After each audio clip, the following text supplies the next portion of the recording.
All right. Recording in progress. Oh Hashem.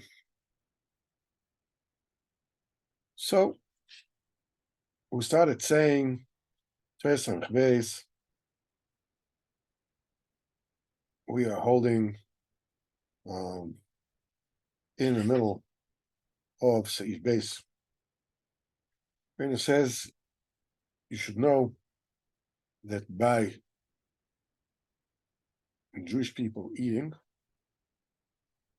that brings about a unification of Kudsha Baruch Hu and Shechinte, Kudsha Baruch Hu and the Shechina.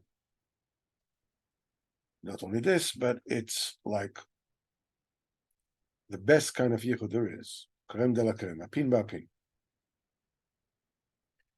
And then there is a whole mahalach. He says, okay. He says, Dafka, it is during eating that the yira comes. Let me explain that the whole task of a human being in this world is to make birurim, is to purify. The food has to be something that's already purified. In other words, you have to have kavana, eat l'shem shamayim, eat with the muna. Then the Rebbe goes to of das. There's should know what you should answer a heretic. Then he said there's kashas, there's certain contradictions and questions to which you cannot answer using the intellect. So so over there you have to rely on the Muna completely. This is not only, should know what should answer to a heretic. It's not just saying it to somebody else, but it's for your own self. Because any person, gets to a certain state of constricted consciousness, and suddenly, there's a shtickle apikosis that comes in, maybe this, maybe that. Every person according to who he is. And it says, because you have to suckle Baruch Hu with both Yetzer Tov and Yetzer Hara. How are you doing it? He says you have to make it's in a person's heart is Yetzer Tov and Yetzer Hara. And there is strife between them. Yetzer Tov wants to do good things. Yetzer Hara wants to do bad things. It says you have to make peace between them. Peace between them does not mean that there's going to be a division of labor, from this time to this time, Yetzer Tov, and this time, Yetzer Hara. No, that's not what it means. This is not Shalom. But the Shalom means that the Yetzer Hara becomes subservient to the Yetzer Tov. It comes to serve the Yetzer Tov. So, V'ahavta Hashem Elokecha b'chol levavcho, should be lo libcho. What is levavcho? Was it two base? Well, said you should serve HaKadosh Baruch Hu with both the good inclination and the evil inclination. So how do you serve HaKadosh Baruch Hu with evil inclination? Whenever it is you have an inclination to do something that is against the Ratzon HaKadosh Baruch Hu, overcome it and don't do it. Do that which Hashem wants. This is how you serve HaKadosh Baruch Hu with Yetzer Hara. But that is not yet the ideal, because okay, you are avoiding very serious problems in this world and the next by doing this. Nevertheless, the Yetzer Hara is still there. The idea is to make it totally subservient, that it does not lift its head at all. In other words, you don't have any inclination to do something which is against the will of HaKadosh Baruch Hu, none whatsoever. Then, when a person reaches Des Madrega, this is the Yetzer Hara of Tzadikim. Yetzer Hara of Tzadikim is a different matter altogether. It's a Malach Kodesh Mamash, it's a holy angel whose job is to confuse you. Tzadikim, they don't have any impetus to do something against the will of HaKadosh Baruch Hu. By them, the Bechira is that they don't know they're not sure how does Hashem want him to act in this particular situation or that particular situation? Like we found Moshe Rabbeinu, with the rock, hit the rock, speak to the rock. There was and he made a mistake. And Chazal said, how did Moshe Rabbeinu make a mistake? I mean, what do you want? He's trying to think what Hashem want him to do, and he made a mistake. So what's supposed to be punished? He's going to die. He's not going to go to Israel. What's going on here? It says when he went to get the water out of the rock, he became angry. Am Yisrael came to them, said, we want water. Am Yisrael is not an easy burden to carry, as you know.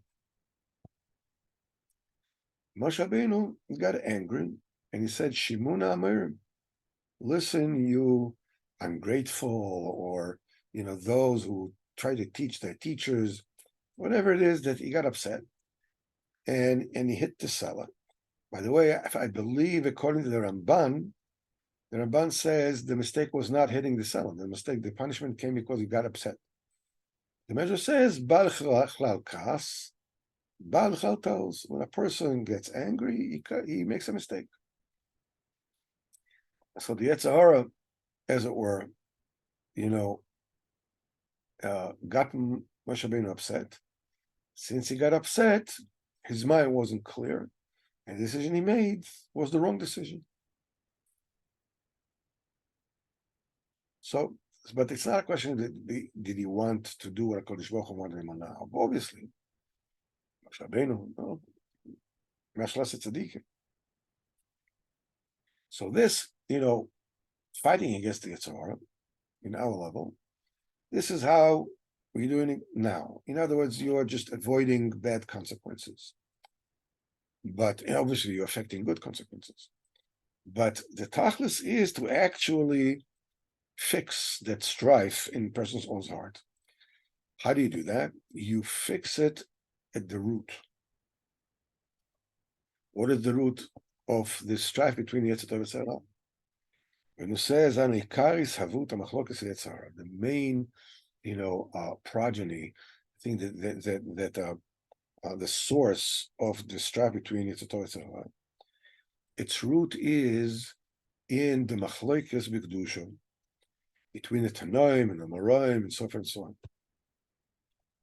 Kishtar shalom in daga daga, that it trickled down one level after another, till trickling down all the way down, and it became machloket Yetzer Hara. It became that machloket Yetzer Hara is disputing the Yetzer Tov. Kinas cholok libom, their heart was divided. When that happens, and it throws into a person apikosis. Rabbeinu says, what does it mean it puts in the heart apikosis? Apikosis doesn't necessarily mean that you're coming with questions like HaKadosh Baruch Hu. But it said before that the fact that a person davens, and he davens very listlessly. Why is that? Because if a person would have known clearly, and he was fully cognizant that His Baruch Hu is present and he's listening to me, every single word I'm saying, a person would daven with great enthusiasm. That's point number one. And a person would be very careful every single word that he's saying, to say it properly, to enunciate it properly, to think about what he's saying, and so on and so on. The fact that the person doesn't know, that is the apikorsis. That is the insidious heresy that is in a person. It does not mean that you actually have thoughts of apikorsis. The fact that you don't recognize the HaKadosh Baruch Hu as evident and omnipresent when you daven, whatever that is the apikorsis. So it says that apikosis, what it does, it clouds up the roads of a person's mind, so he doesn't know what to answer. And machlokes b'kedusha is the machlokes of the Tanaim and the Moraim and the Gemara. This one forbids and this one allows, and this is in kedusha. When it trickles all the way down, it becomes a chalaka yetzara.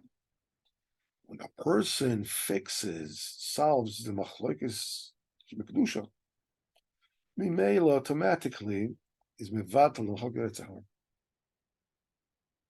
because it trickles down from there. That's its source. The tikkun of machlokes. So okay, so how do you do that? How do you fix the machlokes kedusha?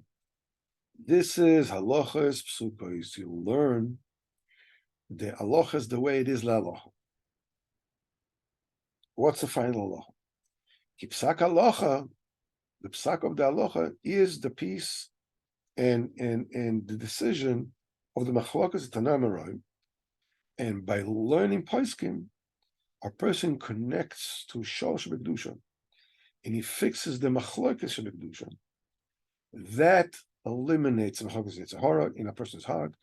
Then a person can actually serve Kadosh Baruch Hu with all his heart, with both inclinations, and the roads of his mind are open, and he knows what to answer that, because all this is done through the decision making and the ensuing peace that comes after that.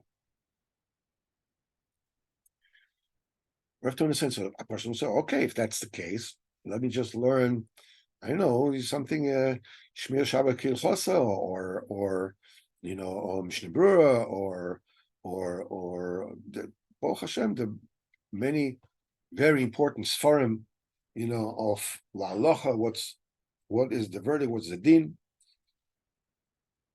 And when a person is if a person learns this, V'adai Baruch Hashem, it's a very great thing, and everybody needs to do that.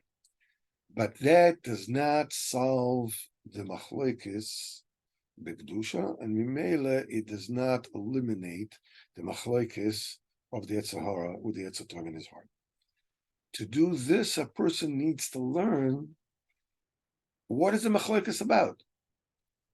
What does this Tana say, and what does this Tana say,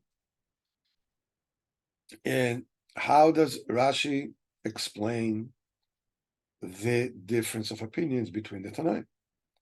How does Tosfos explain it? And how does the Rif explain it? How does the Rosh encompass the Sugya?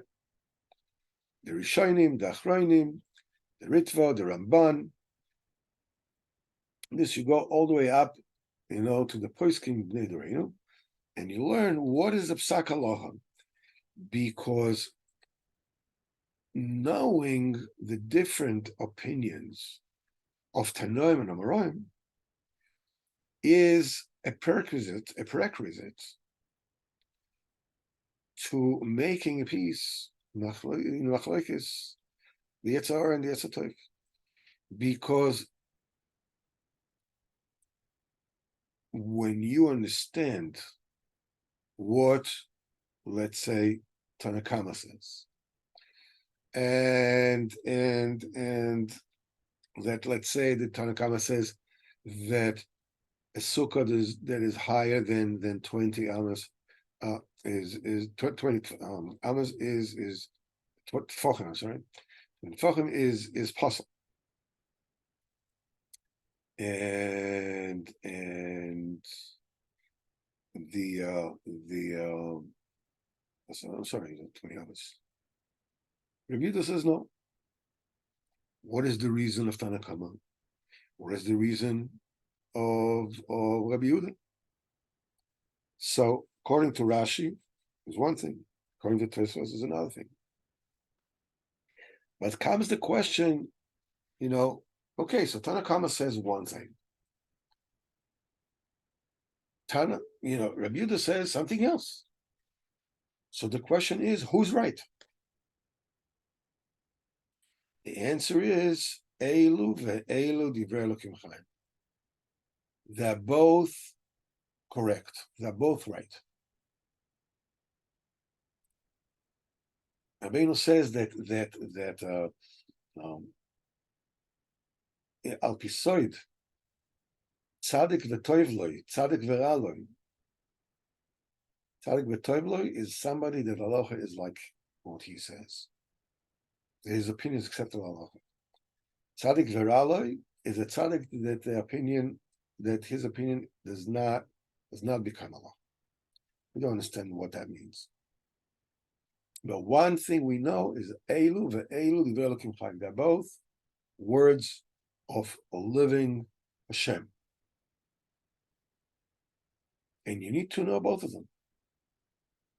And when you know both of them, and you understand what the reasonings are, and you follow it through all the way to the halacha, l'maisa, then you have actually rectified the machlekes, the kedusha, and you are able to wipe a certain portion of the apikorsis in your own heart, and your mind opens, and you understand more, and you are cognizant of Hashem's omnipresence at all times, especially during davening.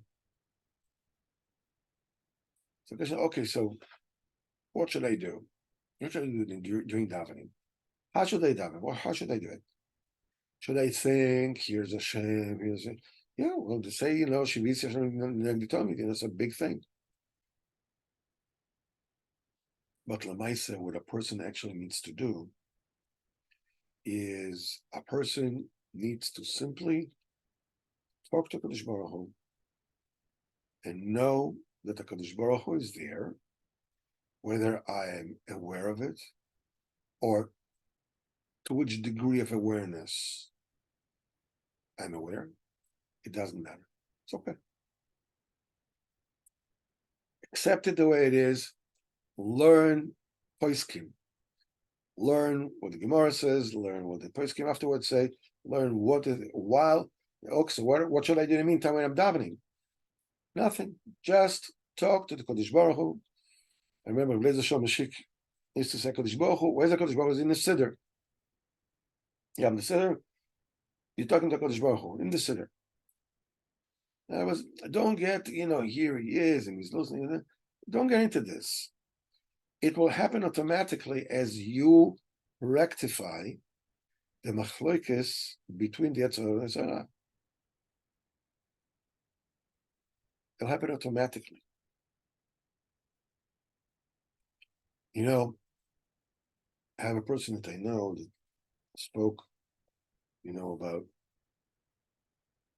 Rabbi Shimon Bar Yochai, that is saying these great things about himself.